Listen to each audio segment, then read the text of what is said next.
पाठ 2 वर्ण विचार फोनोलॉजी। जब व्यक्ति कुछ बोलता है तब उसके मुख से कुछ ध्वनियां निकलती हैं और इन ध्वनियों का कुछ अर्थ होता है। जैसे आप घर जाइए। अब इस वाक्य के प्रत्येक शब्द का खंड करके देखें। आप, आ जमा प जमा अ, इसमें 3 ध्वनियां हैं। घर, घ जमा अ जमा र जमा अ, इसमें 4 ध्वनियां हैं। जाइए, ज जमा आ जमा इ जमा ए, इसमें 4 ध्वनियां हैं। उपर्युक्त खंडों के और अधिक टुकड़े नहीं किए जा सकते हैं। व्याकरण में इन्हीं ध्वनियों को वर्ण कहा जाता है। भाषा की वह सबसे छोटी इकाई जिसके और खंड अथवा टुकड़े नहीं किए जा सकते वर्ण कहलाते हैं। वर्णमाला, अल्फाबेट।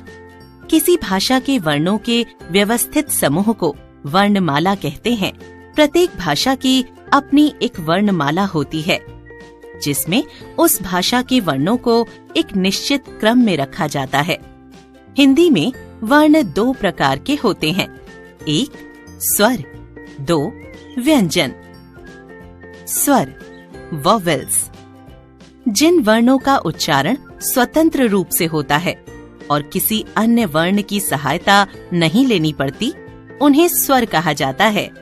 स्वरों का उच्चारण करते समय हवा मुख से बिना किसी रुकावट के बाहर निकलती है। हिंदी में स्वरों की कुल संख्या 11 है। ये हैं अ, आ, ई, उ, ऊ, ऋ, ए, आय, ओ, औ। स्वर के भेद, टाइप्स ऑफ वॉवल्स। उच्चारण में लगने वाले समय के आधार पर स्वर के 3 भेद होते हैं। 1 ऋस्व, 2 दीर्घ, 3 प्लुत। 1 ऋस्व स्वर, शॉर्ट वॉवल्स। जिन स्वर वर्णों के उच्चारण में सबसे कम अथवा 1 इकाई का समय लगता है उन्हें ऋस्व स्वर कहते हैं। ऋस्व स्वर संख्या में 4 हैं। अ, ई, उ तथा ऋ। 2 दीर्घ स्वर, लॉन्ग वॉवल्स। जिन स्वर वर्णों के उच्चारण में ऋस्व स्वर से 2 गुना अथवा 2 इकाइयों के बराबर समय लगता है उन्हें दीर्घ स्वर कहते हैं। दीर्घ स्वर संख्या में 7 हैं। आ, ई, ऊ, ए, आय, ओ तथा औ। 3 प्लुत स्वर, लॉन्गर वॉवल्स। वे स्वर जिनके उच्चारण में ऋस्व स्वर से 3 गुना अथवा 3 इकाइयों के बराबर समय लगता है उन्हें प्लुत स्वर कहते हैं। इन्हें प्रकट करने के लिए इनके आगे हिंदी का अंक 3 अथवा आकार का चिन्ह लगा देते हैं। जैसे ओम, सुनो आदि। शब्द लिखने के लिए स्वरों का प्रयोग 2 प्रकार से होता है, अपने मूल रूप में और मात्रा के रूप में।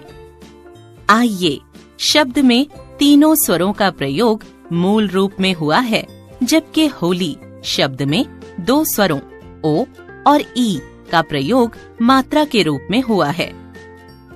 स्वरों की मात्राएं, सिंबल्स ऑफ वॉवल्स। स्वर, मात्रा, मात्रा सहित व्यंजन, शब्द। अ मात्रा नहीं होती। क कलम। आ की मात्रा। का काम। ई की मात्रा। कि किनारा। ई की मात्रा। की कीमत। ओ की मात्रा। कुल। ऊ की मात्रा। कूलर। ऋर की मात्रा। कृषि। ए की मात्रा। केला। आय की मात्रा। कैसा। ओ की मात्रा। को, कोई। औ, औ की मात्रा कौ, कौवा।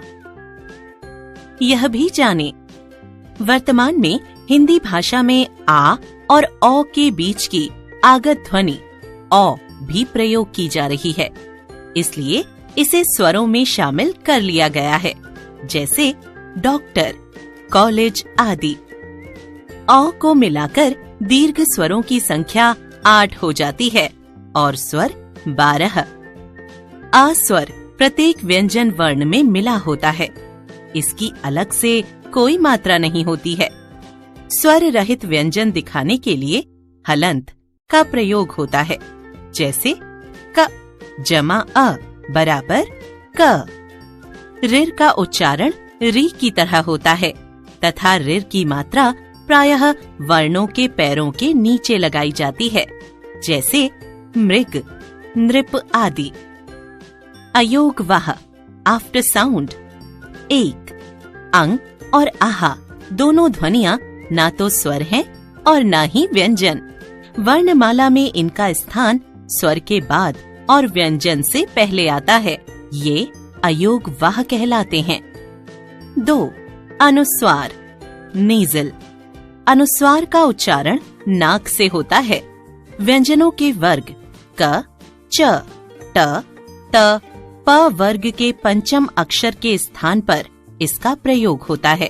इसका प्रयोग केवल बिंदु स्वरूप होता है, जैसे शंख, अंग, मंगल, संभव, चंचल, हंस आदि।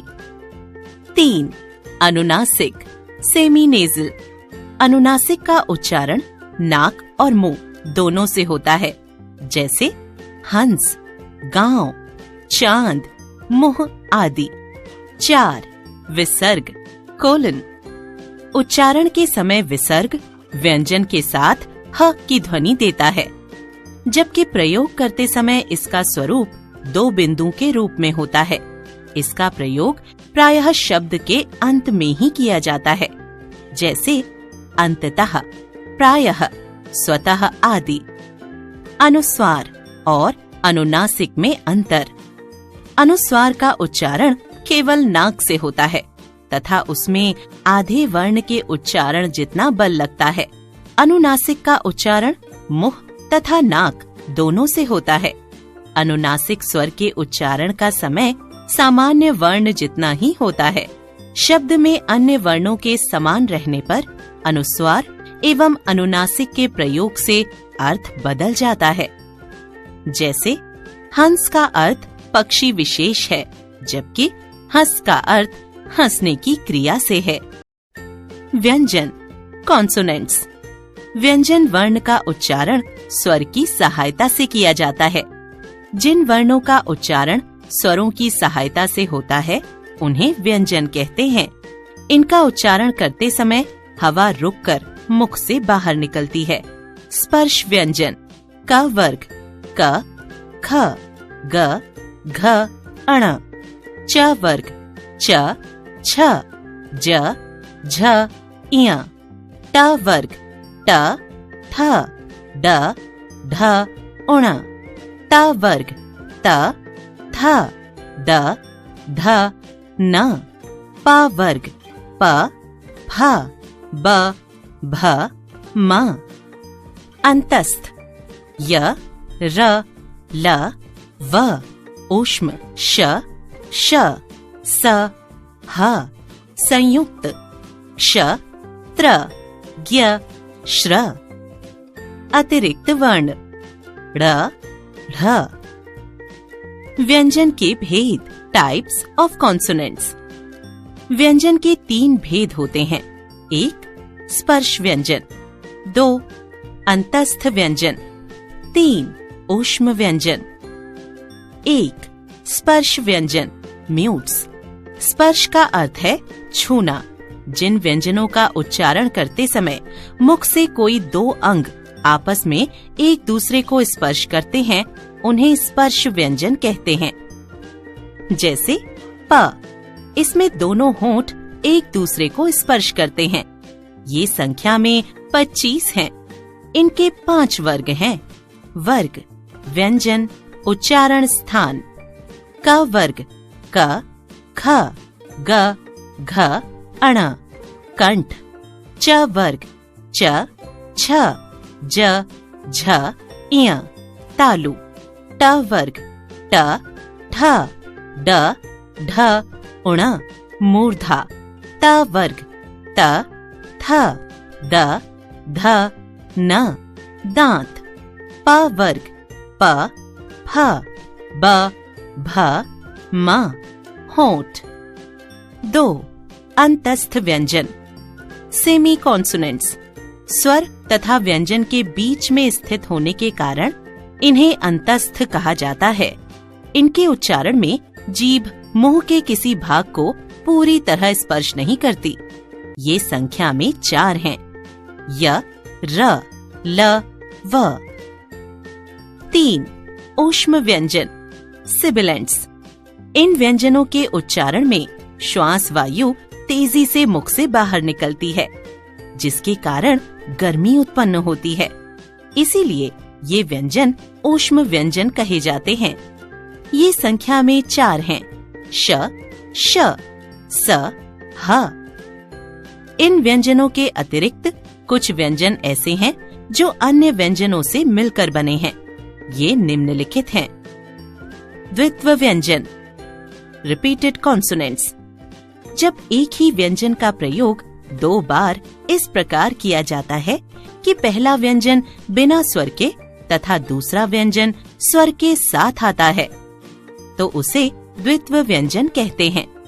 जैसे चप्पल द्वित्व व्यंजन प, प। कच्चा द्वित्व व्यंजन च, च। पक्का द्वित्व व्यंजन क, क। लट्टू द्वित्व व्यंजन त, ट। संयुक्त व्यंजन जॉइंट कॉन्सोनेंट्स। एक से अधिक व्यंजनों के मेल से बनने वाला व्यंजन संयुक्त व्यंजन कहलाता है। हिंदी वर्णमाला में 4 संयुक्त व्यंजन हैं। क जमा श बराबर क्ष, कक्षा, क्षत्रिय।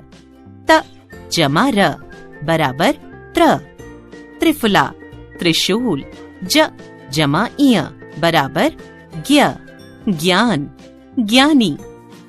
श जमा र बराबर श्र, श्रीमान, श्रुतलेख। संयुक्ताक्षर कंजक्ट लेटर्स। स्वर रहित व्यंजन का अपने से अलग स्वर सहित व्यंजन से मेल संयुक्ताक्षर कहलाता है। जैसे विद्या, गड्ढा, रास्ता, क्योंकि, स्वस्थ आदि। संयुक्ताक्षर 3 प्रकार से लिखे जाते हैं। हलंत लगाकर।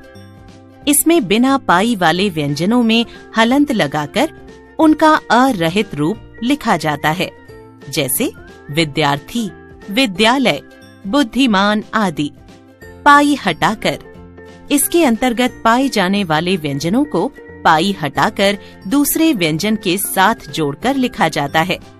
जैसे अच्छा, विश्व, संख्या, लग्न आदि। घुंडी हटाकर। क, फ जैसे व्यंजनों में घुंडी को हटाकर लिखा जाता है। जैसे रक्त, दफ्तर, अक्ल, रफ्तार आदि। र के विभिन्न रूप। संयुक्त वर्ण बनाने में र के 3 रूप प्रयुक्त होते हैं। इनके नियम इस प्रकार हैं। 1. यदि र स्वर रहित र हो तो यह अपने बाद आने वाले व्यंजन के ऊपर लगता है। जैसे धर्म, ध जमा र जमा म। आशीर्वाद, आ जमा शी जमा र जमा वा जमा द। वर्षा, व जमा र जमा शा आदि। 2. यदि र के पहले कोई अरहित व्यंजन हो तो यह उसकी पाई यानी पैर में र के रूप में जुड़ता है। जैसे क्रम, प्रकार, समुद्र आदि। 3. जब स्वर सहित र से पहले स्वर रहित ट, ड आते हैं तो यह उनके ठीक नीचे जुड़ता है। जैसे ड्रम, राष्ट्र, ड्रेस, ट्रेन, मेट्रो, ट्रक आदि। वर्ण विच्छेद disjoining of letters. किसी शब्द के एक एक वर्ण को अलग अलग करके लिखना वर्ण विच्छेद कहलाता है। वर्ण विच्छेद के कुछ उदाहरण इस प्रकार हैं। किताब बराबर क जमा इ जमा त जमा आ जमा ब जमा अ। थैला बराबर थ जमा ए जमा ल जमा आ। ट्रक बराबर ट जमा र जमा अ जमा क जमा आ। बंदर बराबर ब जमा अंग जमा द जमा अ जमा र जमा अ। ग्रह बराबर ग जमा र जमा अ जमा ह जमा अ। ज्ञानी बराबर ज जमा इय जमा आ जमा न जमा ई। बच्चा बराबर ब जमा अ जमा च जमा आ। सूर्य बराबर स जमा उ जमा र जमा य जमा अ। कृपालु बराबर क जमा रिर जमा प जमा आ जमा ल जमा उ। पुनः बराबर प जमा उ जमा न जमा आहा। पत्र बराबर प जमा अ जमा त जमा र जमा अ। चांद बराबर च जमा आ जमा द जमा अ। कक्षा बराबर क जमा अ जमा क जमा श जमा आ। क्योंकि बराबर क जमा य जमा ओ जमा क जमा इ। थर्मस बराबर थ जमा अ जमा र जमा अ जमा म जमा अ जमा स जमा अ। श्रीमान बराबर श जमा र जमा ई जमा म जमा आ जमा न जमा अ। यह भी जाने ड़ और ढ भी स्पर्श व्यंजन की ही श्रेणी में आते हैं। इनका उच्चारण स्थान ड और ढ के समान मूर्धा है। ड़ और ढ से कोई नया शब्द शुरू नहीं होता। इनका प्रयोग शब्द के बीच में या अंत में होता है।